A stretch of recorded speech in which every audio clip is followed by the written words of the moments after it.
परमेश्वर के महान और अद्भुत अनुग्रह से परमेश्वर ने यह समय फिर से हमको प्रदान किया है कि अब हम एक बार फिर से हिब्रू भाषा के जो अल्फाबेट्स हैं उनके ऊपर अपना ध्यान केंद्रित कर सकें। और हिब्रू भाषा का एक अल्फाबेट जो है, जो कि हिब्रू भाषा में 14वां अल्फाबेट माना जाता है, उसके ऊपर आज हम अपना अध्ययन करने जा रहे हैं। और उस 14वें अल्फाबेट को नून कहा जाता है। और हमने बीते लेसन के अंदर हिब्रू अल्फाबेट जो था, 5वां हिब्रू अल्फाबेट जो था, जिसको हे के नाम से जाना जाता है, हमने उस हे अल्फाबेट के द्वारा इस बात को देखा था कि परमेश्वर ने किस प्रकार से तोरा के अंदर यानी मूसा की 5 किताबों के अंदर हे अल्फाबेट के द्वारा रहस्यों को छिपाया है, भविष्यवाणियों को छिपाया है। और अब हम नून अल्फाबेट के द्वारा परमेश्वर ने आखिर क्या किया है।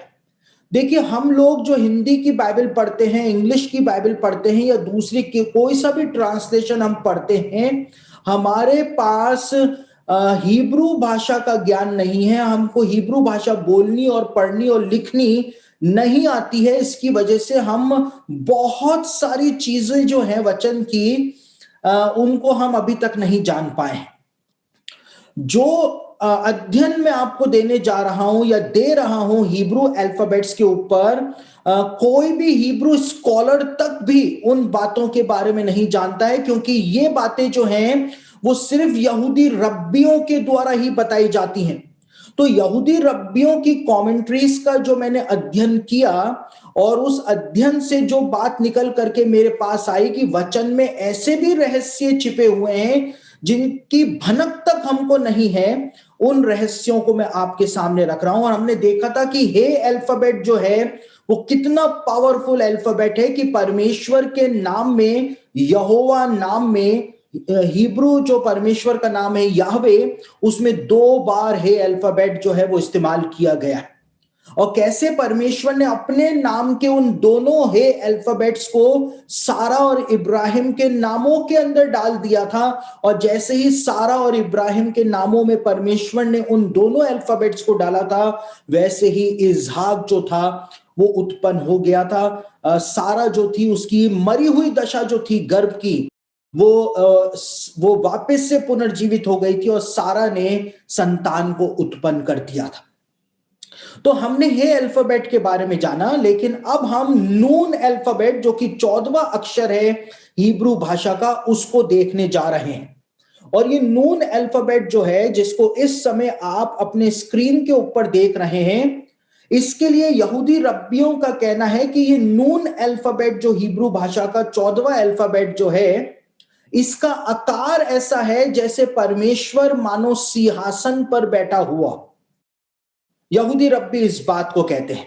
साथ ही यहूदियों का जो ग्रंथ है तालमूद, उसका कहना है कि नून का ये झुका हुआ आकार जो है वो उस व्यक्ति को प्रकट करता है जो परमेश्वर की इच्छा और उसकी आज्ञाओं के सामने झुकता है। यानी नून अल्फाबेट के लिए ऐसा माना जाता है 3500 सालों से यहूदी जगत में कि नून अल्फाबेट का आकार ऐसा है मानो परमेश्वर सिंहासन पर बैठा हुआ है, परमेश्वर सिंहासन पर विराजमान है।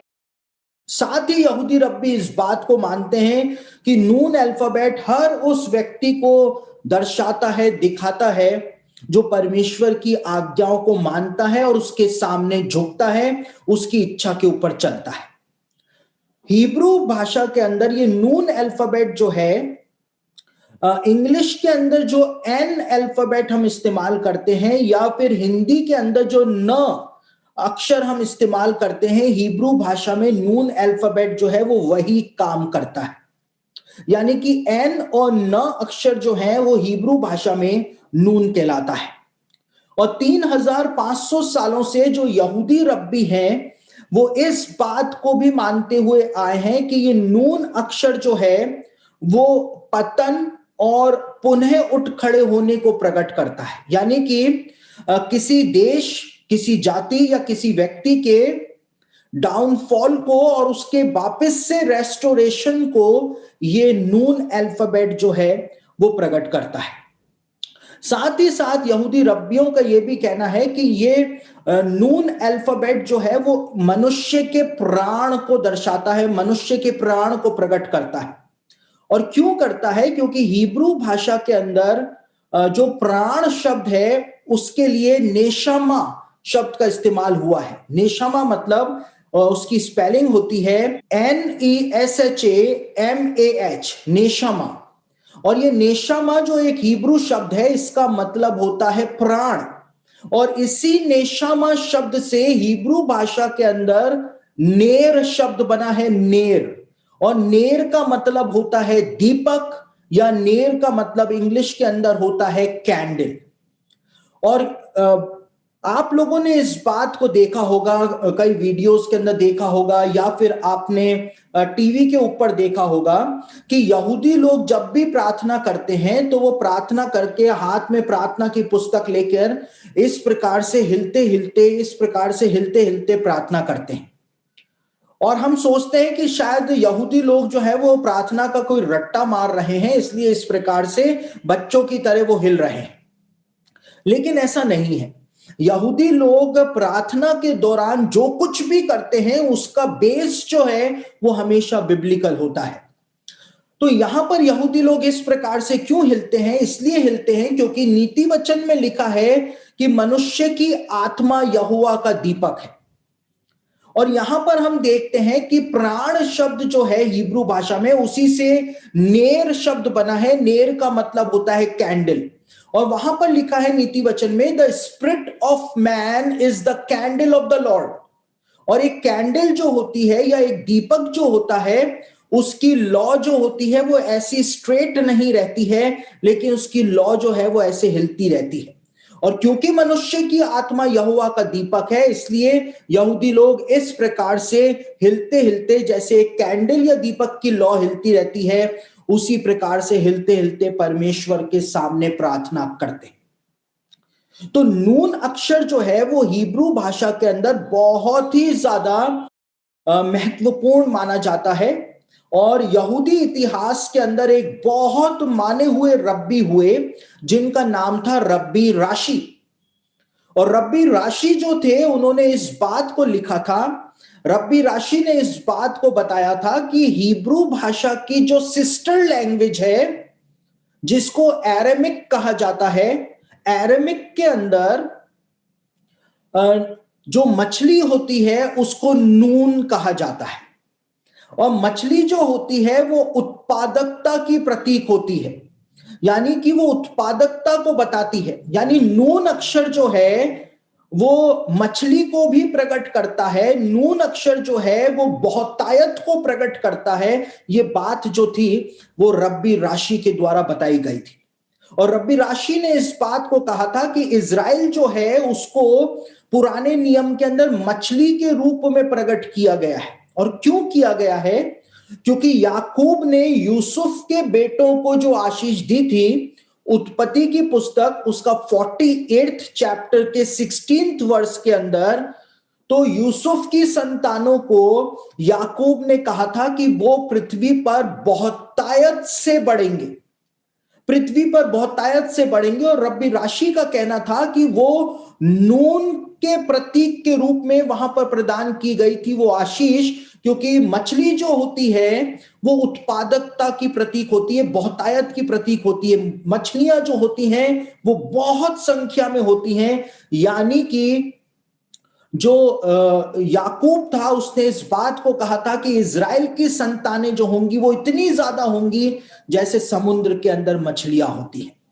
तो नून अक्षर जो कि 14वां अक्षर होता है हिब्रू भाषा का, उसको हिब्रू भाषा में बहुत महत्वपूर्ण माना जाता है। क्यों माना जाता है? क्योंकि उसका आकार जो है उसके लिए यहूदी रब्बी 3500 सालों से मानते हुए आए हैं कि उसका आकार ऐसा है कि मानो परमेश्वर सिंहासन के ऊपर विराजमान हो रखा है। लेकिन मैंने बीते लेसन के अंदर भी आपको एक बात बोली थी, और मैंने आपको कहा था कि मूसा की जो व्यवस्था है उसके लिए ऐसा माना जाता है कि वो मूसा के द्वारा लिखी गई थी। लेकिन यहूदी रब्बी इस बात को भी मानते हैं कि मूसा की जो 5 किताबें हैं, यानी कि उत्पत्ति, निर्गमन, लेव्य व्यवस्था, गिनती और व्यवस्था विवरण जो हैं, इन 5 किताबों को मूसा के द्वारा नहीं, लेकिन खुद परमेश्वर के द्वारा लिखा गया था। अब चाहे परमेश्वर के द्वारा लिखा गया हो, चाहे मूसा को परमेश्वर ने डिक्टेट करा करके लिखवाया हो, लेकिन एक सबसे बड़ी समस्या, जैसा कि मैंने आपको पिछली बार भी कहा था, यह सामने आती है कि चाहे दोनों में से किसी ने भी लिखा हो, लेकिन तोरा के अंदर, मूसा की 5 किताबों के अंदर जानबूझ करके स्पेलिंग मिस्टेक्स की गई हैं। और यहूदी रब्बी उन स्पेलिंग मिस्टेक्स को सीधा पकड़ लेते हैं, क्योंकि यदि हिंदी की भाषा में, हिंदी की बाइबल में कहीं स्पेलिंग मिस्टेक हो तो हम उसको तुरंत पकड़ लेंगे। इंग्लिश के अंदर कहीं स्पेलिंग मिस्टेक्स हो तो हम उसको तुरंत पकड़ लेंगे। उसी प्रकार से हिब्रू भाषा में, मूसा की व्यवस्था में यदि स्पेलिंग मिस्टेक्स हैं तो उसको यहूदी रब्बी और यहूदी लोग तुरंत पकड़ लेंगे, क्योंकि उनको वो भाषा आती है। और 3500 सालों से नकल बनाने वाले जो हैं, उन्होंने कभी भी उन स्पेलिंग मिस्टेक्स को सही नहीं किया। और क्यों नहीं किया? क्योंकि यहूदी लोग इस बात को मानते हुए आए हैं कि मूसा ने या परमेश्वर ने अगर वहां पर कोई स्पेलिंग मिस्टेक की है तो जानबूझ करके कोई बात का संकेत वहां पर प्रदान किया गया है, कोई बात कंसील की गई है, कुछ बहुत बड़ा परमेश्वर ने वहां पर छुपाया है, इसीलिए परमेश्वर ने स्पेलिंग मिस्टेक को करवाया था। क्या मूसा को हिब्रू भाषा नहीं आती थी? मूसा पवित्र आत्मा से परिपूर्ण था, क्या वो स्पेलिंग मिस्टेक कर सकता था? या परमेश्वर ही यदि राइट डाउन करके उसने मूसा को पूरी की पूरी व्यवस्था दी, तो क्या परमेश्वर कभी गलती कर सकता है? परमेश्वर तो कभी भी गलती कर ही नहीं सकता है।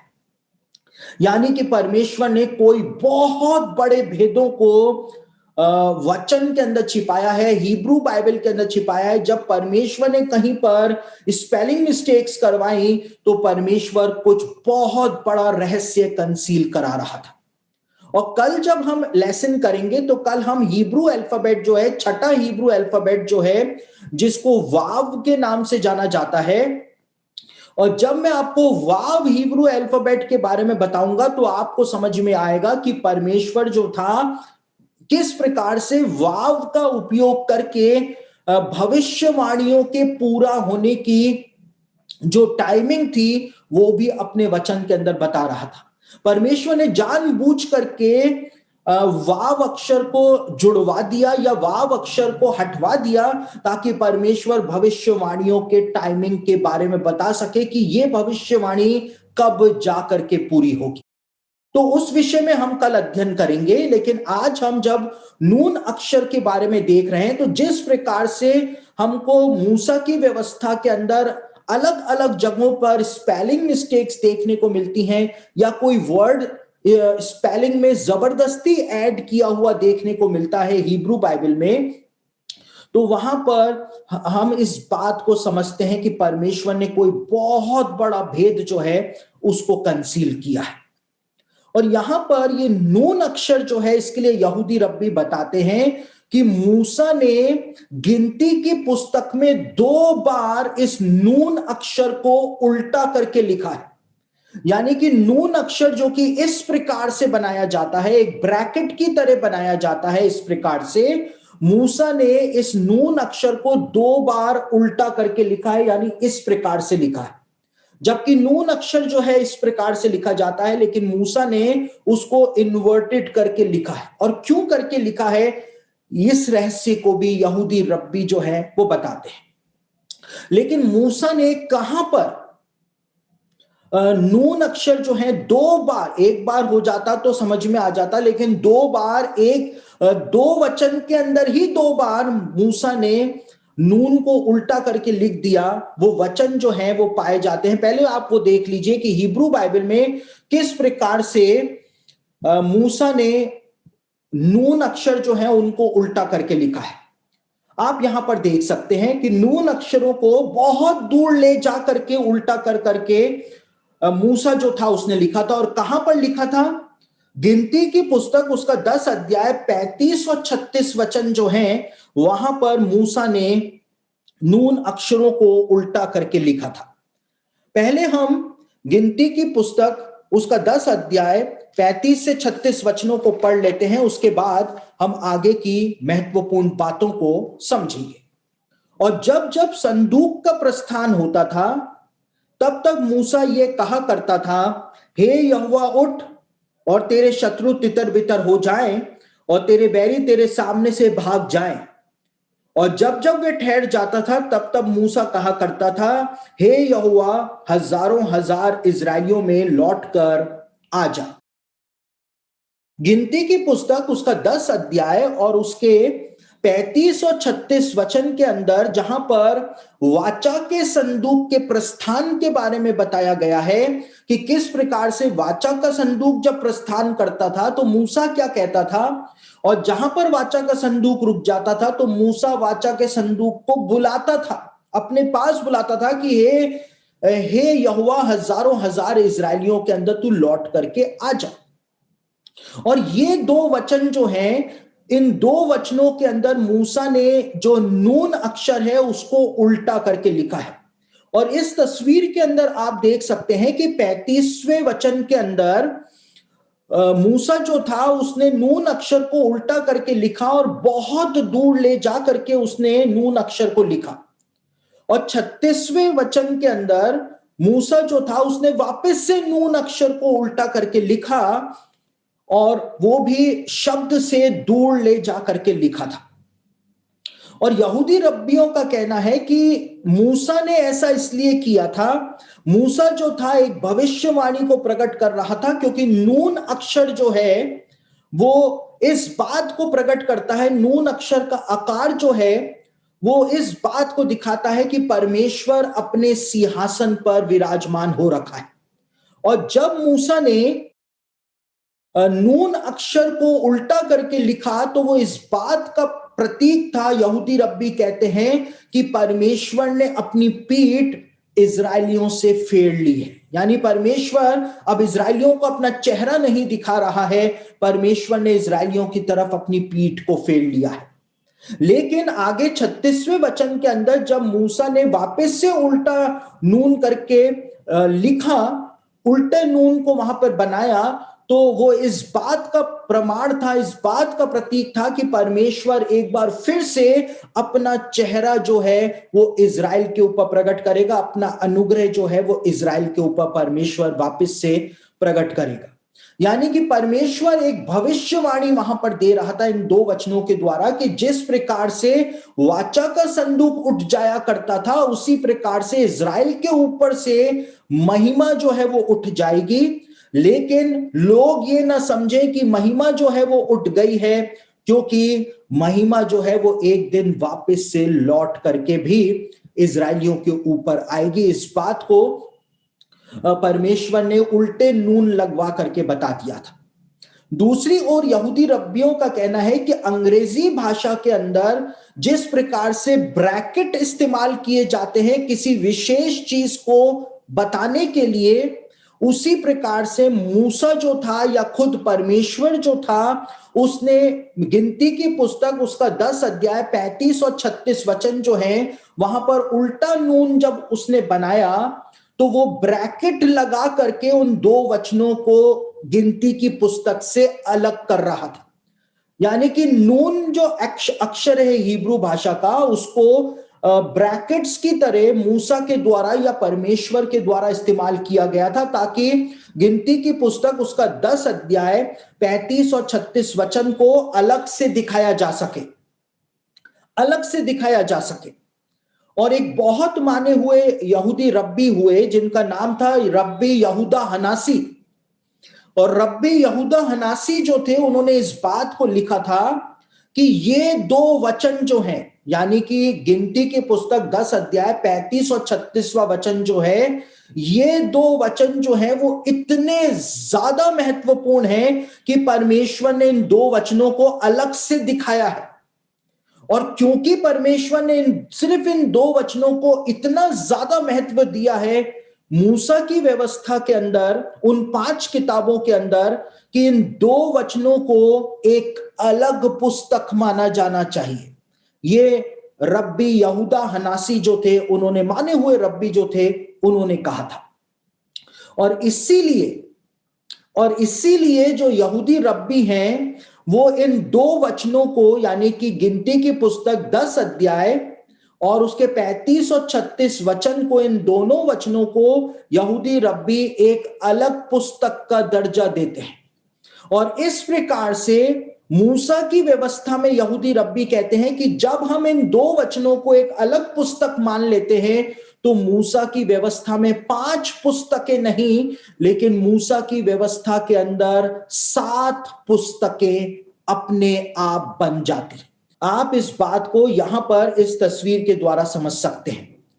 यहूदी रब्बी इस बात को बताते हैं कि उल्टे नून लगे होने के कारण मूसा की व्यवस्था में 7 पुस्तकें बन जाती हैं, यानी उत्पत्ति, निर्गमन, लेव्य व्यवस्था और गिनती पहले अध्याय से लेकर 10वें अध्याय के 34वें वचन तक चौथी पुस्तक बन जाती है।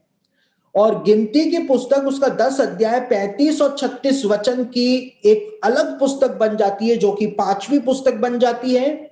और गिनती की पुस्तक उसका 11 अध्याय से लेकर 36वें अध्याय तक 6ठी पुस्तक बन जाती है। और 7वीं पुस्तक व्यवस्था विवरण जो है वो बन जाती है।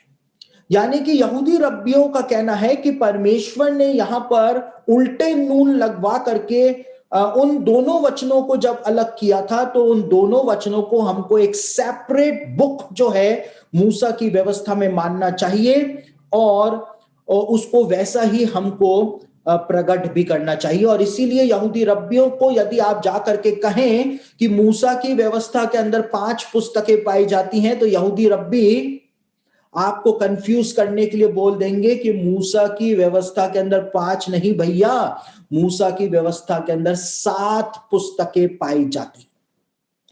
और ये कोई आज का कोई ओरिजिन नहीं है, लेकिन 3500 सालों से जूइश सेजेस जो थे वो इन सब बातों को यहूदियों को सिखाते हुए आए हैं, इजरायलियों को सिखाते हुए आए। अब प्रश्न ये उत्पन्न होता है कि परमेश्वर ने जब उल्टे नून मूसा के द्वारा लगवाए, एक ब्रैकेट की तरह इन दोनों वचनों को परमेश्वर ने अलग से दिखवाया, तो वास्तव में परमेश्वर ने उल्टे नून लगवाने के द्वारा किस बात को प्रकट करने का प्रयास किया था।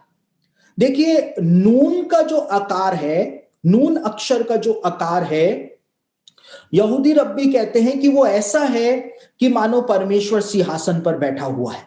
ये उस व्यक्ति को भी दर्शाता है जो परमेश्वर के सामने झुकता है। लेकिन हिब्रू भाषा के अंदर नून अक्षर जो है उसको पतन यानी डाउनफॉल और पुनः खड़े हो जाने का प्रतीक भी माना जाता है।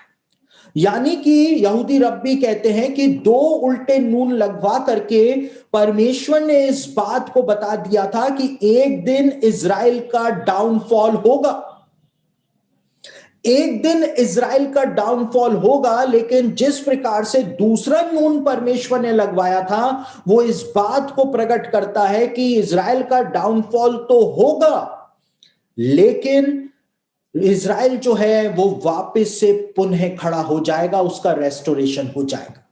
ये भविष्यवाणी जो थी वो 1500 साल पहले यीशु के जन्म से 1500 साल पहले ही परमेश्वर ने मूसा के द्वारा इजराइलियों को प्रदान कर दी थी। और परमेश्वर ने इस बात को प्रकट कर दिया था। और यीशु के स्वर्ग जाने के बाद, क्योंकि यहूदियों ने यीशु को मसीह के रूप में ग्रहण नहीं किया था, यीशु के स्वर्ग जाने के बाद बिल्कुल वैसा का वैसा हुआ था जैसा कि इस नून अक्षर का आकार है कि परमेश्वर सिंहासन पर बैठा हुआ है। यहूदी रब्बी कहते हैं कि मूसा ने जब पहला नून अक्षर उल्टा किया तो उसका मतलब था कि परमेश्वर ने इजराइल की ओर अपनी पीठ फेर ली है, क्योंकि उन्होंने यीशु मसीह को अस्वीकार कर दिया था, उसको क्रूस पे चढ़वा लिया था। परमेश्वर इजराइल से, यहूदियों से नाराज हो गया था और लगभग 1900 सालों के लिए परमेश्वर ने इजराइल की ओर अपनी पीठ फेर ली थी। और रोमन सेना ने इजराइल को मिट्टी के अंदर मिला दिया था और सारे यहूदियों को गुलाम बना करके पूरी दुनिया के अंदर बेच दिया था। 1900 सालों तक यहूदी लोग पूरी दुनिया के अंदर तितर बितर रहे। भारत के अंदर आज भी यहूदी लोग रहते हैं। 1948 में जब इजराइल बना था, उस समय 1,20,000 यहूदी जो थे वो भारत से इजराइल गए थे। मिजोरम के अंदर बने मनश्शे के गोत्र के यहूदी लोग जो हैं वो अभी अभी वापस से इजराइल जाना शुरू हुए हैं, यानी आज तक बिखरे हुए हैं। पूरी दुनिया के अंदर यहूदी लोग आज भी बिखरे हुए हैं, क्योंकि परमेश्वर ने इजराइल की तरफ अपनी पीठ फेर ली थी। लेकिन नून अक्षर जो है वो पतन यानी डाउनफॉल का प्रतीक तो माना ही जाता है, लेकिन वो वापस से पुनः खड़े हो जाने का प्रतीक भी माना जाता है। यानी मूसा ने जब दूसरा नून अक्षर उल्टा करके लगाया तो वो इस बात का प्रमाण था, इस बात की भविष्यवाणी थी कि इजराइल का पतन होगा, परमेश्वर इजराइल की तरफ अपनी पीठ फेर लेगा, लेकिन एक बार फिर से परमेश्वर के मुख का प्रकाश जो है वो इजराइल के ऊपर चमकेगा, इजराइल वापस से पुनः खड़ा हो जाएगा। और 1948 में इजराइल जो था वो वापस 1900 सालों के बाद वापस एक देश के रूप में इस दुनिया के नक्शे के ऊपर आ गया। 3500 साल पहले हमारे युग में क्या होगा वो मूसा ने उल्टे नून लगा करके बता दिया था। अब देखिए, यहां पर गिनती की पुस्तक उसका 10 अध्याय 35 और 36वां वचन जो है, यहां पर वाचा के संदूक के बारे में बताया हुआ है। और वाचा का संदूक जब उठता था तो मूसा जो है उसके लिए कुछ बात बोलता था, और उसके बाद जब वाचा का संदूक ठहर जाता था तो मूसा वाचा के संदूक को वापस से बुलाता था। वाचा का संदूक जो था वो परमेश्वर की महिमा का प्रतीक हुआ करता था। जब वाचा का संदूक उठता था यानी कि परमेश्वर की महिमा जो है वो उठ जाया करती थी, और मूसा जो था वाचा के संदूक के रूप में परमेश्वर की महिमा को वापस इजराइल के लिए बुलाया करता था। और मैंने आपको ये बात, जब वाचा के संदूक के ऊपर मैंने आपको अध्ययन दिया था तो मैंने आपको ये बात बताई थी कि वाचा का संदूक जो है वो यीशु मसीह के प्रतीक के रूप में बाइबल के अंदर प्रदान किया गया है। जहां जहां पर वाचा का संदूक गया वहां वहां पर यीशु ने जा करके सेवकाई की थी। वाचा का संदूक अगर यरदन नदी में उतरा तो यीशु मसीह जो था वो यरदन नदी के अंदर उतरा था। वाचा का संदूक यरीहो में गया तो यीशु मसीह सेवकाई करने यरीहो के अंदर गया था। आप समझ रहे हैं? तो वाचा का संदूक उठ जाना यानी कि महिमा जो है वो इजराइल से चले जाना का प्रतीक हुआ करता था। और वाचा के संदूक अपने आप नहीं आता था, मूसा को वाचा के संदूक को बुलाना पड़ता था, प्रार्थना करने पड़ती थी। और देखिए, यीशु मसीह जो था, जो वाचा के संदूक के रूप में इस संसार के अंदर आया था, परमेश्वर के वचन के रूप में इस संसार में आया था, यहूदियों ने उसका तिरस्कार किया था, परमेश्वर की महिमा का तिरस्कार किया था।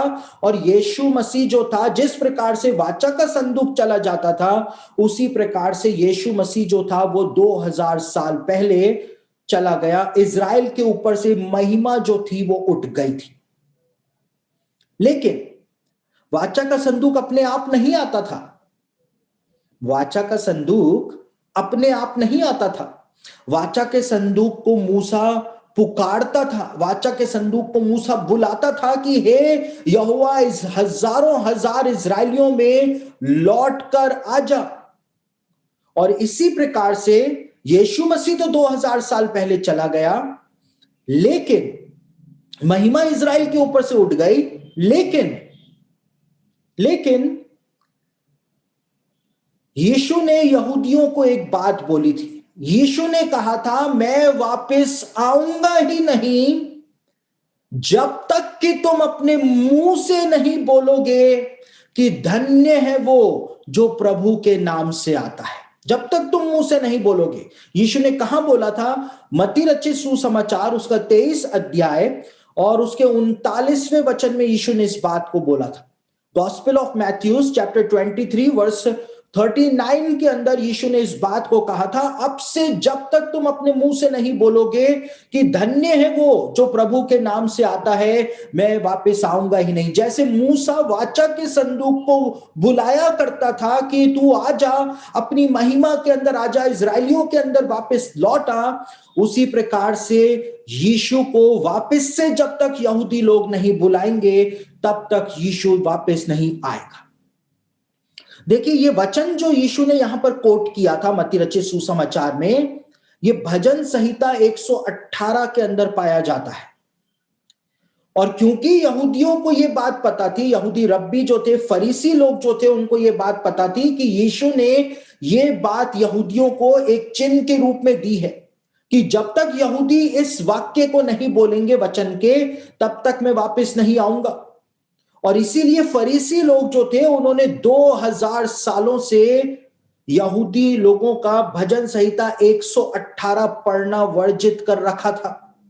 और 118वां भजन यदि वो पढ़ते भी थे तो इस वचन का पढ़ना वर्जित कर रखा था। यहूदी लोग इस वचन को नहीं पढ़ सकते थे भजन संहिता 118 में कि धन्य है वो जो प्रभु के नाम से आता है, अदोनाय के नाम से आता है।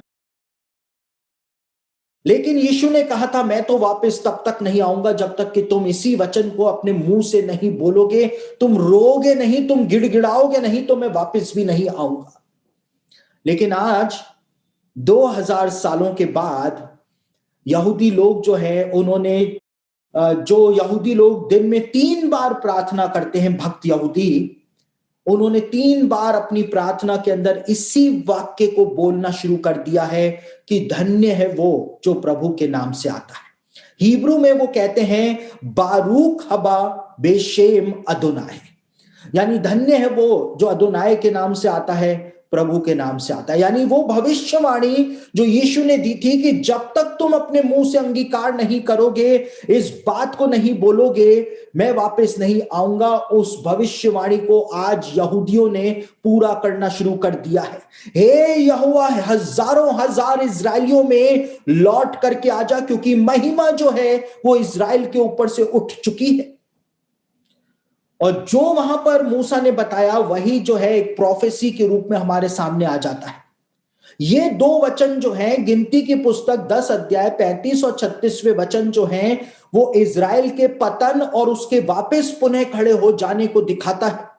लेकिन ये मसीह को भी दिखाता है कि जिस प्रकार से वाचा का संदूक चला जाता था और वाचा का संदूक ही आता था, उसी प्रकार से महिमा जो है वो इजराइल पर से उठ गई थी जब यीशु मसीह जो था वो स्वर्ग चला गया था। और अब यीशु जब वापस आएगा तो इजराइल की महिमा, इजराइल की ग्लोरी जो है वो वापस से लौट आएगी, वापस से लौट आएगी। देखिए, यहेजकेल की पुस्तक के अंदर यहेजकेल ने एक भविष्यवाणी बताई है। यहेजकेल की पुस्तक, उसका 43rd चैप्टर को पढ़ें तो 43rd चैप्टर का पहला वचन, दूसरा वचन और चौथा वचन पढ़ें तो वहां पर यहेजकेल इस बात को कहता है कि मंदिर का जो पूर्वमुखी फाटक था, पूर्वमुखी यानी ईस्टर्न गेट जो मंदिर का था, वहां से यहोवा का तेज जो था वो मंदिर के अंदर आ गया, यानी यहोवा की महिमा मंदिर के अंदर आ गई। और ये पूर्वमुखी फाटक जिसके लिए यहेजकेल ने कहा था कि यहोवा का तेज उस पूर्वमुखी यानी ईस्टर्न गेट से अंदर की ओर आएगा, उस फाटक से अंदर की ओर आएगा, ये वही फाटक था जिससे यीशु ने गधे पर बैठ करके यरूशलेम के अंदर प्रवेश किया था। ये वही पूर्वमुखी फाटक था। और ये वही फाटक था जहां पे पतरस और यूहन्ना ने उस लंगड़े को चंगा किया था कि चांदी और सोना तो मेरे पास नहीं है, लेकिन मैं तुझे यीशु नासरी के नाम से चंगा करता। वो सुंदर नाम फाटक जिसके बारे में प्रेरितों के काम में बताया हुआ है, वो ये पूर्वी फाटक ही हुआ करता था, ईस्टर्न गेट ही हुआ करता था। और यीशु मसीह गधे पर बैठ करके इसी गेट से अंदर गया था, क्योंकि यहेजकेल ने भविष्यवाणी करी थी।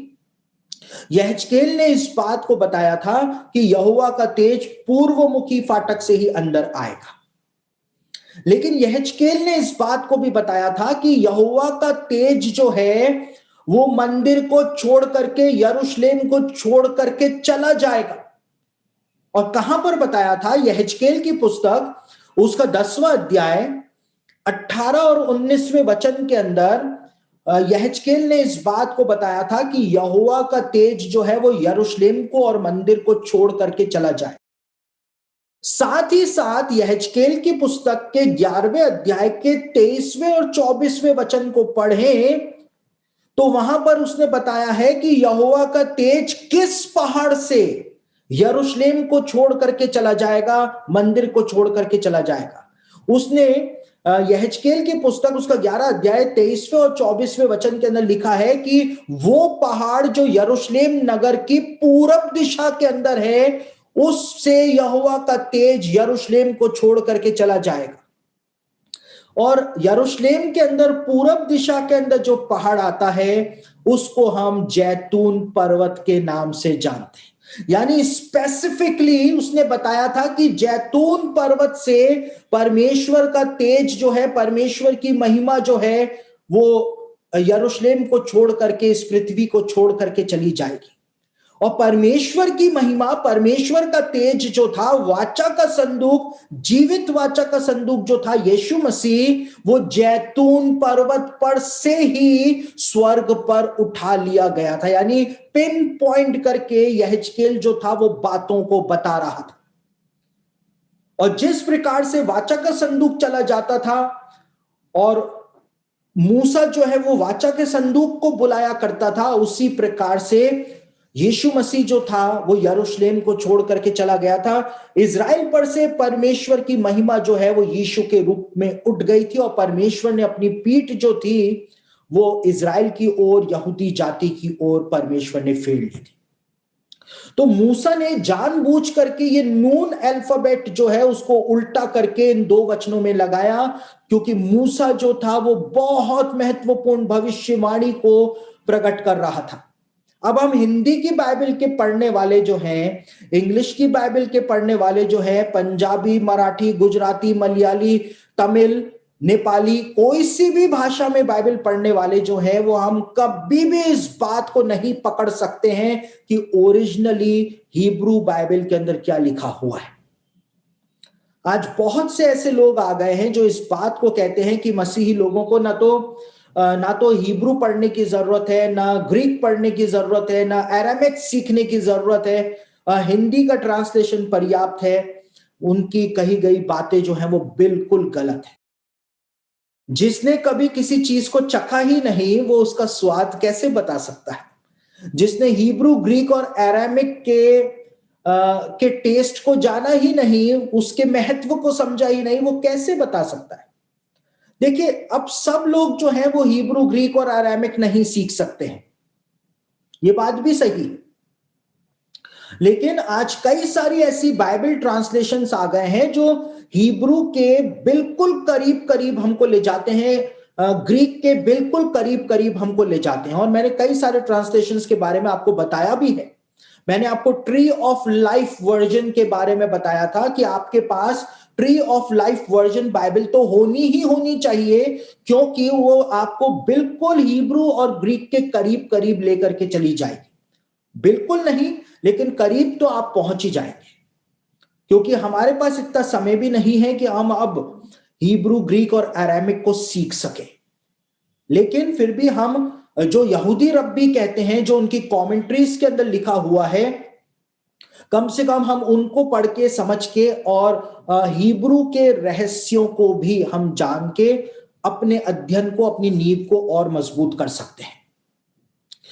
देखिए, जिस समय हम स्वर्ग जाएंगे तो हमारे डीएनए के अंदर जो भाषा है वो हिब्रू भाषा है, हमारे डीएनए में। देखिए, हो सकता है कि मैं गलत हूं, मैं ये नहीं कह रहा हूं कि मैंने बहुत लंबा चौड़ा रिसर्च इस बात के ऊपर किया है, हो सकता है कि मैं गलत भी हो सकता हूं इस बात को लेकर के, लेकिन जहां तक मैंने देखा है मैं वहां तक आपको बता रहा हूं कि हमारे डीएनए के अंदर परमेश्वर ने हिब्रू भाषा को ही डाला है, क्योंकि आदम हिब्रू भाषा में बोला करता था, यहूदी ग्रंथ बताते हैं।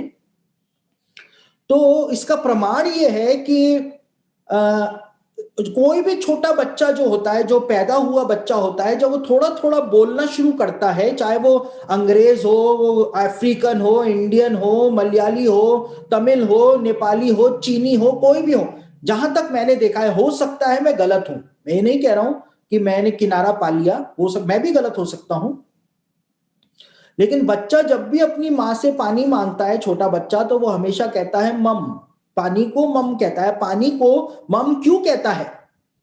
क्योंकि हिब्रू भाषा के अंदर पानी जो है उसको मेम कहा जाता है, मेम कहा जाता है या मम कहा जाता है। तो आप समझ रहे हैं, हमारे डीएनए के अंदर ही हिब्रू भाषा है। इसका प्रमाण यह है कि बच्चा जब पानी मांगता है, उसको किसी भी भाषा का बोध नहीं है, लेकिन वो मम ही बोलता है, मम मम बोलता है। समझ रहे हैं? तो जब हम स्वर्ग जाएंगे तो एकदम से ही हमारे डीएनए की भाषा जो है वो हम बोलने लगेंगे, हम हिब्रू भाषा बोलने लगेंगे, हम परमेश्वर की भाषा बोलने लगेंगे। अब स्वर्ग में भी हिब्रू बोली जाती है। इसका प्रमाण यह है कि जब इसका प्रमाण क्या है? स्वर्ग में हिब्रू बोली जाती है। अब इसका प्रमाण क्या है? इसका प्रमाण यह है कि जब पौलुस घोड़े से नीचे गिर गया, एक बहुत बड़ी ज्योति चमकी, तो एक आवाज उसको सुनाई दी, पौलुस को, और वो आवाज जो थी वो इब्रानी भाषा में पौलुस से बात कर रही थी। अब पौलुस जो था उसको अरामिक भी आती थी, उसको ग्रीक भी आती थी, और उसको हिब्रू भी आती थी। यीशु मसीह कोई सी भी भाषा में बात कर सकता था, क्योंकि आम बोलचाल की भाषा जो थी यहूदियों की उस जमाने में वो अरामिक हुआ करती थी। यीशु मसीह अरामिक बोला करते थे। तलीता कुमी यीशु मसीह ने कहा, पतरस ने कहा हे तबीता उठ, यीशु ने कहा इफ्तह, यीशु ने कहा एली एली लमा शबक्तनी। वो अरामिक फ्रेजेस थे। यीशु मसीह अरामिक बोला करते थे क्योंकि आम बोलचाल की भाषा अरामिक थी। देखिए, हमारे राजस्थान में आम बोलचाल की भाषा है हिंदी, लेकिन यहां पर यूनिवर्सल लैंग्वेज जो है वो है इंग्लिश। और यहां पे चर्च में आप जाएंगे, हमारे जो मेन लाइन चर्चेज हैं उनमें जाएंगे तो वहां पर चलती है उर्दू। तो उस जमाने में यहूदी लोग जो थे उनकी आम बोलचाल की भाषा जो थी वो थी अरामिक, उनकी यूनिवर्सल लैंग्वेज जो थी वो थी ग्रीक, और उनकी आराधनालयों की या मंदिर की लैंग्वेज जो हुआ करती थी वो हुआ करती थी हिब्रू। तो पौलुस जो था उसको तीनों भाषाएं आती थी। यीशु मसीह चाहता तो अरामिक में भी बात कर लेता तो पौलुस समझ जाता, यीशु मसीह चाहता तो ग्रीक में बात कर लेता तो पौलुस समझ जाता, लेकिन यीशु ने इब्रानी भाषा में यानी हिब्रू भाषा में यीशु ने पौलुस से बात करी थी। यानी स्वर्गीय भाषा में, हेवनली लैंग्वेज में यीशु ने स्वर्ग से पौलुस से बात की थी।